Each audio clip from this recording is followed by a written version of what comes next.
Assalomu alaykum va rahmatullohi va barakatuh. Salomatmisizlar? Adashmasam oxirgi marta application yozib bo'yicha video qilganmiz. Endi bu videoda intervyu qanaqa bo'lishi haqida ozroq ma'lumot bermoqchiman. Tim bo'lib o'zimga tushgan savollar va sizlarga tushishi mumkin bo'lgan savollar bilan gaplashamiz.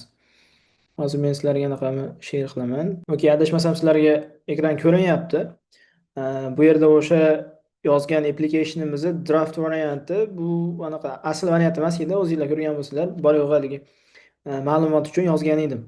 Endi menda qanaqa holat bo'lgan intervyuga borganimda o'sha kirganman. Intervyuda ikkita okno bo'lgan, ikkita oyna bo'lgan.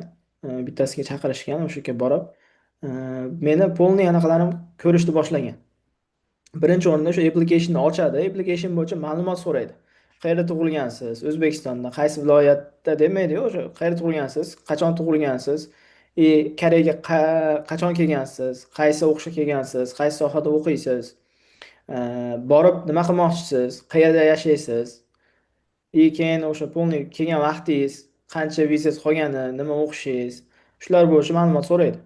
Borgandan keyin ham qayerda anaqa qilmoqchisiz, bir chekkadan qarab keladida, o'sha masalan men universitet haqida gap ketgan bo'lsa, qaysi o'qishda o'qiysiz?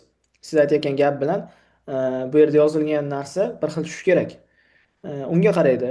Keyin undan tashqari qaysi davlatda necha kun bo'lmoqchisiz deydi. Biz trip plan yozuvdik, adashmasam o'sha planda biz yozib qo'yganmizki, bu davlatda 4 kun, bu davlatda 3 kun bo'lmoqchiman. Masalan, Fransiyada 4 kun, Italiyada 3 kun bo'lmoqchiman deb yozgan bo'lsak, u soatini ham hisoblagan menda, ozgina qattiqroq holat tushgan, adashmasam. Shuni hisobiga o'sha yerda qayerda turmoqchisiz? U yerda siz tanishlaringiz bormi? O'zi borishdan asosiy maqsadingiz nima? Qayerlarga bormoqchisiz? Gruppaviy borasizmi yoki birontasi bilan borasizmi? Undan tashqari siz boradigan bo'lsangiz, siz o'zingiz eplolmaysizmi u tarafda? Degan narsalarni so'raydi. Shularga birin-ketin javob berasiz. Masalan, oddiy qilib, mendan qayerda o'qiysiz degan, shu Jumbo degan universitetda o'qiyman. Bu o'sha Goyang degan shaharda joylashgan. Uni ikkita kampus bor, bittasi Tejonda, bittasi Goyangda. Xo'p, ikkinchi savol. Koreyaga qachon kelgansiz? Men Koreyaga 2022-yil sentyabr 16-sida erta 9:25 da kelganman deganda qarab turgan, g'alati kulib qo'ygan. Ozgina gaplashganmiz, o'sha o'qishda kelganman. Bizning soha xalqaro savdo sotiq. Bu sohada men bakalavrman. Hozir o'sha paytda 3-kurs edim.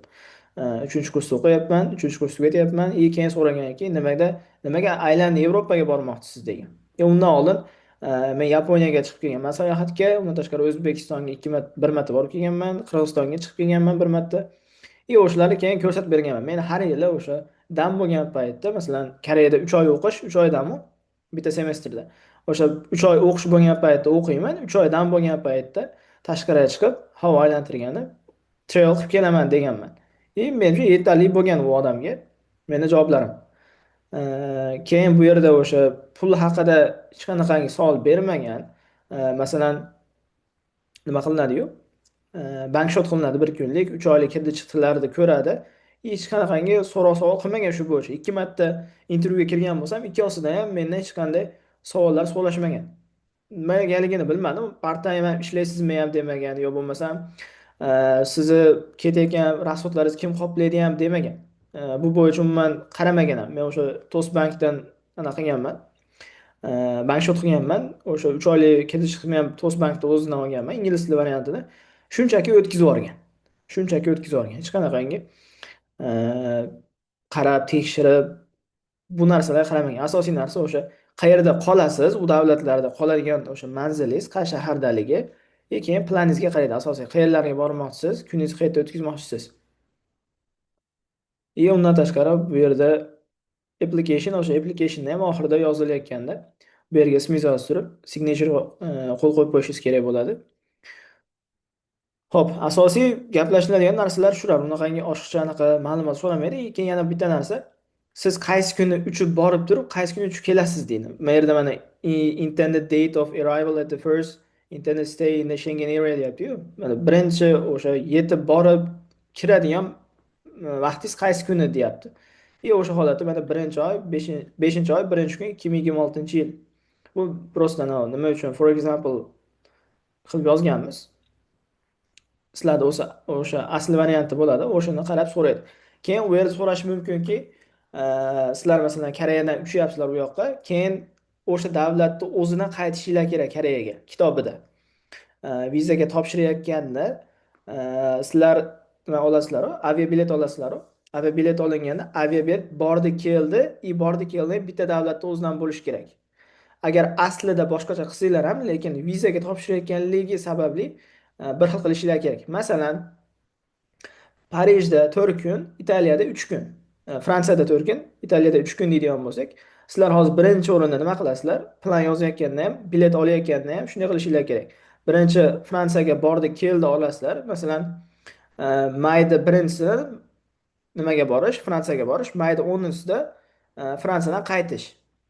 Keyin orada 6-may yoki bo'lmasam 7-maydan 10-mayga davr, yo bo'lmasa o'sha oralig'ida nimadan Fransiyadan Italiyaga, Italiyadan Fransiyaga aviabilet bron qilib qo'yishinglar kerak. Nimaga desa, sizlar Fransiyaga borib turib, undan keyingi davlatga o'tib turib, u davlatdan qaytmaysizlarda, Fransiyaga borib turib, boshqa davlatga o'tib ham, keyin bu davlatdan ham keyin qaytib Fransiyaga kelib turib, keyin Fransiyadan yana Koreyaga qaytib kelasizlar. Shunaqa holatda bo'lishi kerak. Lekin menda asl holat qanday bo'lgan? Men planda shunaqa qilib yozganman. Italiyaga boraman, Italiyadan keyin Fransiyaga yana qaytib turib, keyin Fransiyadan yana ham Koreyaga qaytaman deganman. Lekin aslida men Koreyadan Ispaniyaga uchganman. Ispaniyadan keyin Fransiya, Fransiya Shveysariya, Shveysariya Germaniya qilib turib, Germaniyadan keyin O'zbekistonga uchganman. Koreyaga emas. Keyin O'zbekistondan Koreyaga uchganman. Oradan ancha vaqt o'tib, O'zbekistonda hozir o'tirganman. Ikkinchi marta viza topshirganimda men o'ylaganmanki, kirgan zonam boshqa-yu. Vizani Fransiyadan olib turib, Germaniya nimadan kiryapman? Ispaniyaga kiryapman, keyin Germaniyadan qaytib ketyapman. Ularda ham savol bo'lsa kerak degan narsani o'ylaganman. Keyin GPT dan so'raganimda bu oddiy holat, ko'pchilikda shunday holat bo'ladi. Shuni hisobiga xavotir olma degan. Haqiqatdan ham o'sha ikkinchi marta intervyu kirganimda ham hech qanaqangi so'roq savol qilishmagan. Qarab turib, o'tgan safarga anaqani sayohat so'ramagan. O'tgan safar borganman deganman. O'sha bitikda borgan joylarimni aytganman. Shu bilan detailed oxiriga so'ramagan, nima qanaqa demagan, shunchaki o'sha borganligim haqida ma'lumot bo'lgan. Yaxshi degan. Shu ikkinchisida albatta osonroq bo'lgan olish, birinchisiga qaraganda. Demoqchi bo'lganim o'sha vizani olgunga bo'lgan dokumentlarni o'ta ham e'tiborli bo'lib qilish kerak.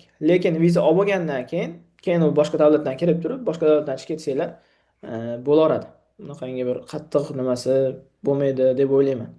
Endi bu hamma videolar, hamma anaqalar birorga bir maslahat berish yo bo'lmasam tur firmasi shunaqa qilganinglar yaxshi degan narsada qilinmayapti. Agar kimda kim o'sha risk qilishdan qo'rqmaydigan bo'lsa, o'zi bir sinab ko'raman, shu qilib ko'rish kerak ekan deydigan bo'lsa, o'zlari qilib ko'rsa bo'ladi.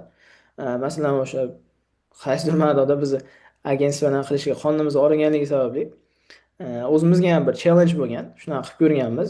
Shundan keyin mana bizni tanishlarimiz, bitikda oshnlarimiz shunaqa o'zlari qilib turib, shunaqa viza olib chiqishdi. Masalan, tanishlarim bor. Ispaniyaga topshirishgan, Ispaniyadan shunaqa o'zlari dokumentlarni to'g'irlab turib, shunaqa qilib chiqishgan. Demoqchi bo'lganim, hamma o'zi qilsa bo'ladi. Oshiqcha pul rasvot qilmasdan, o'tirib turib 1-2 soat vaqtini ayasa, yaxshi o'tirsa, hamma o'ziga experience bo'ladi, tajriba bo'ladi, hamki kelajak uchun yaxshi bir challenge bo'ladi. Videomiz shundan iborat edi. Ko'rganinglar uchun rahmat kattakon. Yana agar muammo, savol, takliflar bo'ladigan bo'lsa, pastda nomerlarimni yozib qo'yaman. Aloqa chiqsanglar bo'ladi, birgalikda ko'rib chiqib, yordam kerak bo'lsa aloqa chiqa olasizlar.